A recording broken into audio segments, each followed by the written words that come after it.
It's no longer about love. Instead, it's about leverage. Welcome to modern dating, where connection has been replaced with competition and intimacy has been eclipsed with suspicion, where every glance feels like a strategy and every swipe feels like a silent verdict. And every interaction is like a move in a game that you didn't ask to play. This is dating in 2025. And for many people, especially men who already feel unwanted or unseen, it doesn't feel like a pathway to partnership anymore.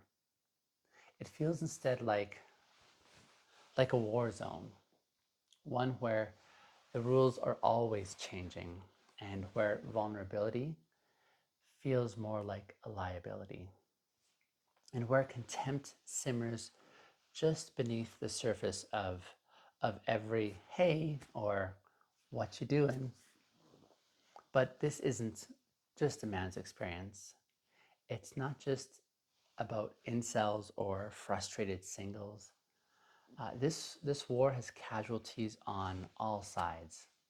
Women are exhausted by being commodified, and men, they're paralyzed by a fear of rejection or ridicule. And people of all identities are tiptoeing through ghosting and breadcrumbing and hookup burnouts, wondering if anyone wants something real anymore. So, how did we get here? And, and more importantly, how do we get out? That's, that's what today's episode is going to explore. We're, we're going to explore the emotional violence of modern romance and how dating apps and online culture and gender wars have turned the search for love into something that feels cold and transactional and cynical. But we're not going to stop there. You see, we're also going to talk about repair and what it looks like to date with integrity and to live from your inner values instead of living from outer fear, and also what it means to build real intimacy in a culture that encourages you to keep your guard up at all times. Because if we don't name what's happening, then we don't have the option of changing it. So let's start off with the battleground itself, and that is the dating apps. See, apps are supposed to make connection easier, right? And in some ways, they do. I mean, there's more options, there's more access, there's more exposure. But access without context becomes overwhelming, and an exposure without relationship becomes dehumanizing.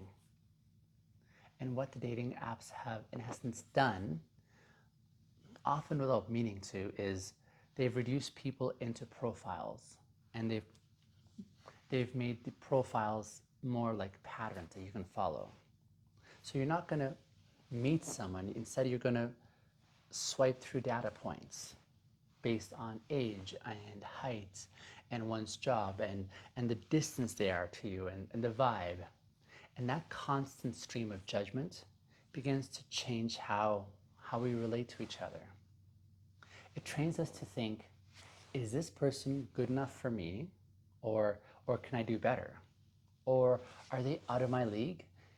And how do I present myself as a better catch? What they don't ask is this someone that I could be curious about? Or do I feel emotionally safe with this person? The culture of dating apps turns connecting into consumption. And that consumption quickly becomes competition. And men feel like they have to compete with filtered fantasies and Instagram made physiques. Women feel like They have to defend themselves from an endless stream of DMs, and they have to perform emotional labor just to be treated with respect. And all this while, actual true connection, the kind that is rooted in being present and listening and mutual care, it gets pushed further and further to the margins. That's when the contempt sets in. Men resent women for having too many options, and women resent men for not knowing how to connect. And both start expecting the worst from each other. So before the dating even begins, the war has already started. Let's talk about what happens when contempt becomes the norm in dating. You see, contempt isn't always loud. It doesn't always show up as insults or arguments. More often than not, it's quite subtle. It's a raised eyebrow, a delay in response, an LOL instead of a real answer. A vibe that says, I've already decided that you're not worth my time. Contempt is emotional corrosion. And it says, you're beneath me. You're not safe here. You're something to be judged and not known. And in modern dating, contempt is everywhere. It's in the way that people ghost without a word. It's in the way that standards are weaponized into shaming. It's in the way that men are told that they're too much or not enough, often in the same breath. And in the way women are accused of being users just for having boundaries. When dating becomes a war zone, every interaction feels like a power struggle. Who cares less? Who texts slower and who's more desirable? It's not about getting to know someone. It's more about winning. And when your goal is to win, you stop showing up as a person, and then you start showing up instead as a brand, a persona, a profile that's carefully curated for maximum approval and for minimum rejection. And here's the cost. You lose intimacy. Because intimacy is not built through competition. It's instead built through curiosity. It grows through shared vulnerability, not strategic silence. It deepens through honesty and not posturing. And when you're playing a game, vulnerability becomes the ultimate risk. Because what if they use vulnerability against you? What if they see your heart and walk away? Or what if they laugh? These aren't irrational fears. They're formed from real experiences. Many people, especially those in the incel community, they've already been laughed at. They've already been walked away from. They've already experienced being ghosted and mocked and friend-zoned or used. So the idea of showing up again, vulnerable and open, it feels almost absurd. And that's how Warzone dating culture wins. It convinces you that armor is safer than authenticity, that game playing is a smarter option than hard sharing, that withholding is the only way that you can survive. But surviving isn't the same thing as connecting, is it? And protection is not the same as partnership. See, that's where integrity becomes your compass. Integrity says, I don't care what the dating culture expects.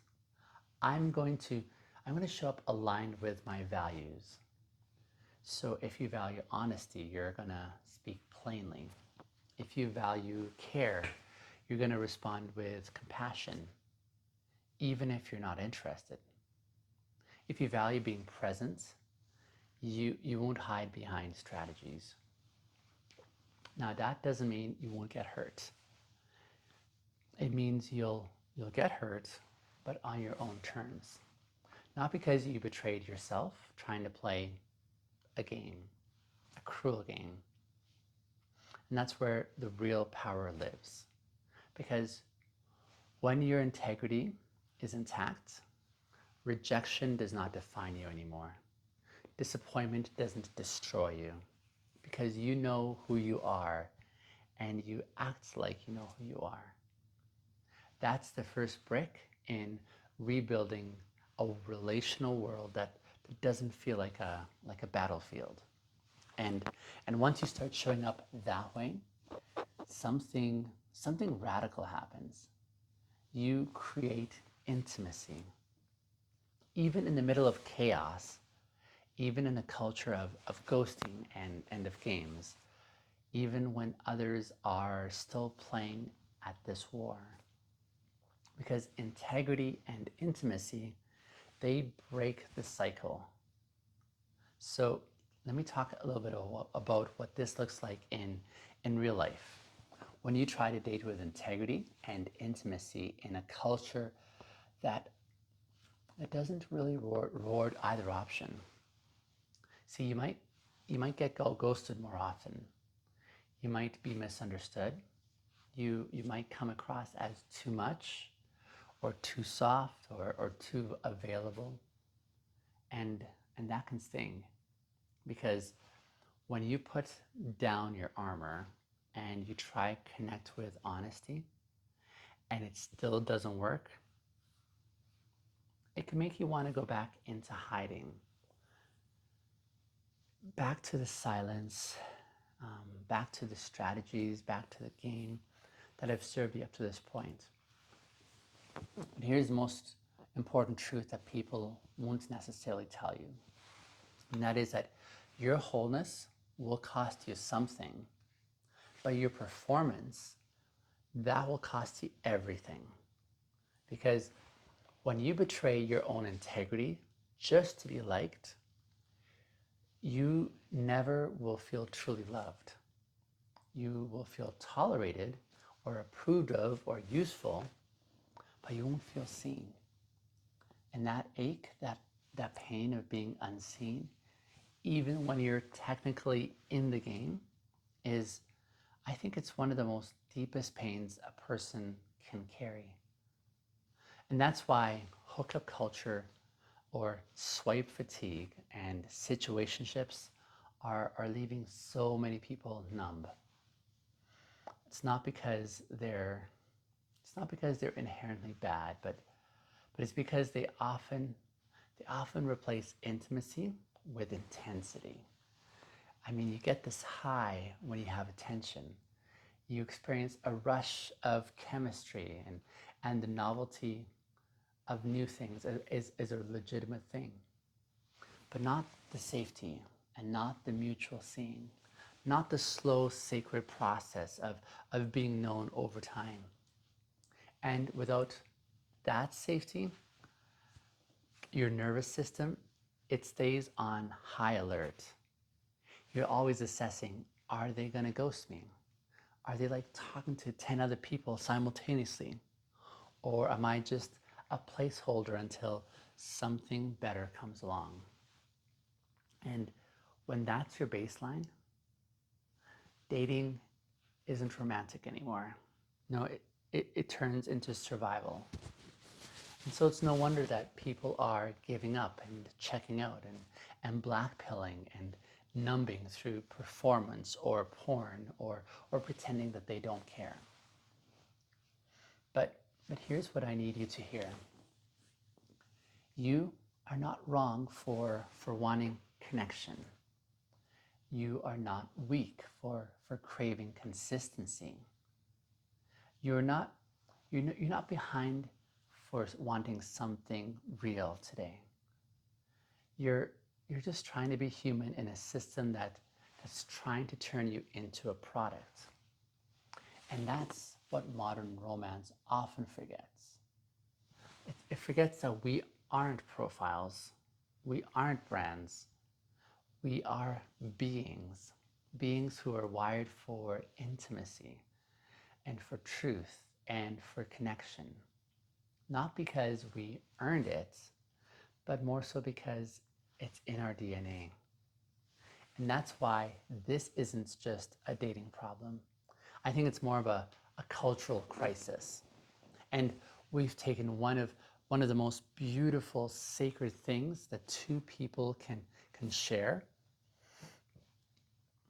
and instead we've turned it into a competition. And then we wonder why so many are opting out. But opting out isn't the only option.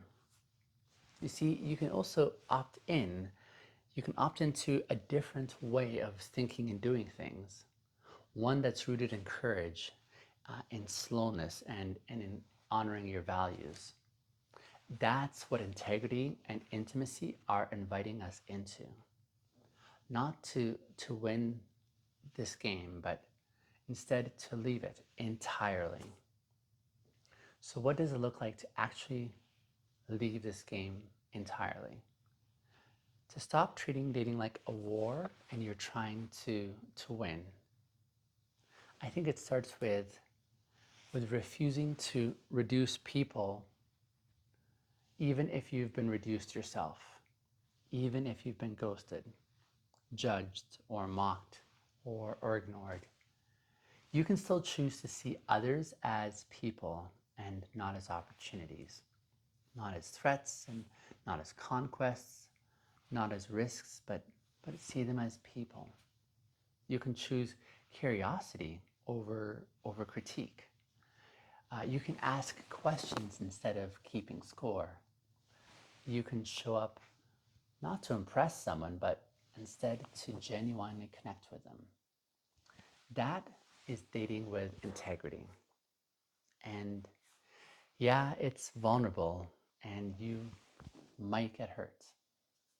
But you'll also be attracting others who are looking for the same thing, who are also tired of playing this cruel game and who are done being in this war.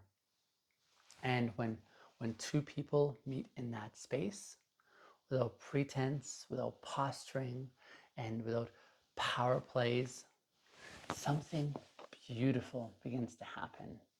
And that is they start to see each other, not for the profile that was presented, not for their body, not for their status, but for their soul that they want to peek into.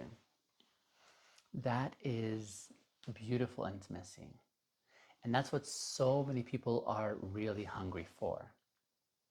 But they've been too afraid for a long time to admit. Because in a culture where detachment is trendy, desire looks like desperation.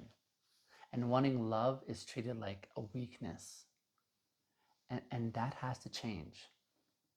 It starts with all of us getting honest, with saying, yeah, I want something real, or no, I'm not going to play games to get the real thing. Or yes, I still believe in love, even though I may have been burned in the past. That's not naive. That's rebellious.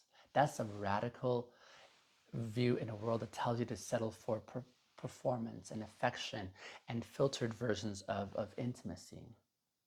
You're not here to perform. You're here to connect. You're not here to impress. You're here to share. You're not here to win. You're here to witness and to be witnessed in return. That's what dating could look like again if we choose it. If we stop feeding the algorithms that reward detachment. If we stop optimizing and glamorizing ghosting. If we stop using shame as a sorting tool. And instead, if we start returning to something slower, something warmer, and something more human. This won't fix the dating culture overnight, but it will fix something inside of you. Because when you start dating with integrity and with intimacy, you're no longer at war. You're no longer hiding. You're no longer waiting to be chosen before believing in your own worth. You're now showing up. You're being present in the moment, and you're being honest, and you're being grounded. And even if connection doesn't quite come right away, at least you'll know this. You'll know that you didn't betray yourself trying to be desirable. You'll know that you stayed whole and that you stayed human. And that's a foundation for love that you actually want to experience. Not just affection, but alignment. Not just attention, but attunement. Not just chemistry, but actual care. So maybe dating doesn't have to be a war zone. Maybe instead it's a mirror. And what we bring into it, fear or presence, contempt or compassion, is what gets reflected back. So the question is, what are you, my dear listener, going to bring to this new way of seeing dating?